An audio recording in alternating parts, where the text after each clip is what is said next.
और अब आते हैं एक बड़े विषय पर जिस पर सारे देश के आम लोग चिंतित हैं। बिल्कुल। दरअसल 25 नवंबर से शुरू संसद के शीतकालीन सत्र के तीसरे हफ्ते की शुरुआत हो चुकी है, लेकिन सोमवार को भी संसद में कोई कार्य नहीं हो पाया।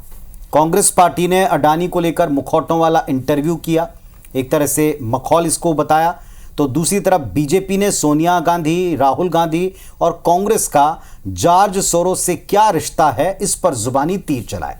संसद में चर्चा कराने को लेकर आक्रामक रुख अपनाते हुए हर कोई नजर आते हैं, लेकिन जनता के मुद्दों पर नहीं, पर्सनल आरोपों पर। एक रिपोर्ट देख लीजिए।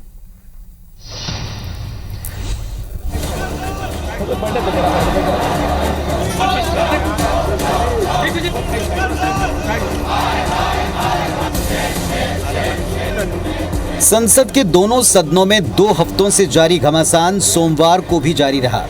नेता प्रतिपक्ष राहुल गांधी ने संसद परिसर में मोदी अडानी के मुखौटे पहनकर आए कांग्रेस सांसदों का इंटरव्यू लिया। करीब 1 मिनट 20 सेकंड के इस वीडियो में राहुल पीएम मोदी और अडानी के रिश्ते और सदन न चलने देने को लेकर कई सवाल पूछते हैं। आपका रिश्ता, आपके रिश्ते के बारे में थोड़ा बताइए भाई। हम दोनों का एक ही है। मैं जो भी बोलता हूँ हाँ। हम दोनों मिलकर सब करेंगे। अच्छा, और कब से आपकी पार्टनरशिप चल रही है? ये हमारा सालों साल का रिलेशन है। हमारा फ्यूचर आपका कैसा है? अच्छा, ये आपके कारण पार्लियामेंट क्यों नहीं चलने दे रहे हैं? ये हम सारे ऑपोजिशन को मतलब राहुल अडानी और मोदी के रिश्ते को लेकर बीजेपी पर निशाना साधते नजर आए, तो दूसरी तरफ बीजेपी नेता सोनिया गांधी, राहुल गांधी और कांग्रेस के जॉर्ज सोरेस से संबंधों पर संसद के भीतर और बाहर जमकर गरजे। Forum of democratic leaders in Asia Pacific, इसका संबंध जिस तरीके से जॉर्ज सोरोस के साथ सामने आता है वो बहुत ही चिंताजनक है, जिसकी को प्रेसिडेंट इसी हाउस की एक सदस्य है। उसका financing support system Rajiv Gandhi foundation से भी जुड़ता है। सोनिया गांधी, राहुल गांधी, ये लोग देशद्रोह का काम करते हैं। ये सरोज के साथ मिलकर के सरोज की भाषा यहाँ राहुल गांधी बोलते और राहुल गांधी की भाषा वहाँ सरोज बोलता। जॉर्ज सोरोस और उसके जो लिंक्स सामने में जो आए हैं, चाहे राहुल गांधी जी का नाम हो, चाहे सोनिया गांधी जी का नाम हो, हम इसको कांग्रेस पार्टी के रूप से भी नहीं देखते हैं। कोई भी भारतीय अगर विदेशी ताकतों के साथ जो भारत विरोधी है उनसे लिंक होते हैं और भारत का खिलाफ काम करते हैं तो गंभीरता से लेना चाहिए।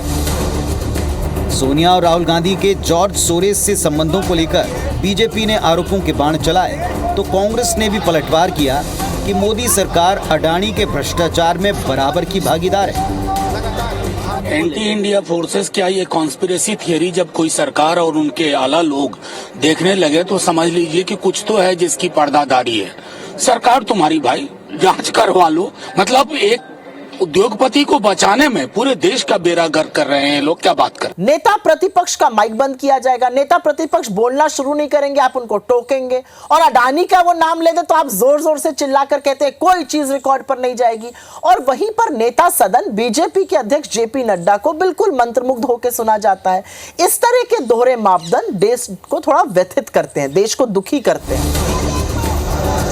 अडानी के मुद्दे पर विपक्ष के लगातार निशाने पर ही बीजेपी जॉर्ज सोरेस के जरिए जिस ढंग से कांग्रेस पर हमलावर हुई, उसे कुछ सियासी जानकार कांग्रेस के अडानी मुद्दे की काट के तौर पर बीजेपी की रणनीति मानते हैं। एक बार फिर सियासी पारा हाई है, पर बड़ा सवाल ये है कि सदन में हंगामे की सियासत के बीच जनता के असल मुद्दों का क्या सिर्फ इन्हीं आरोपों प्रत्यारोपों के लिए जनता ने माननीयों को चुना है? Bureau report, IBC 24।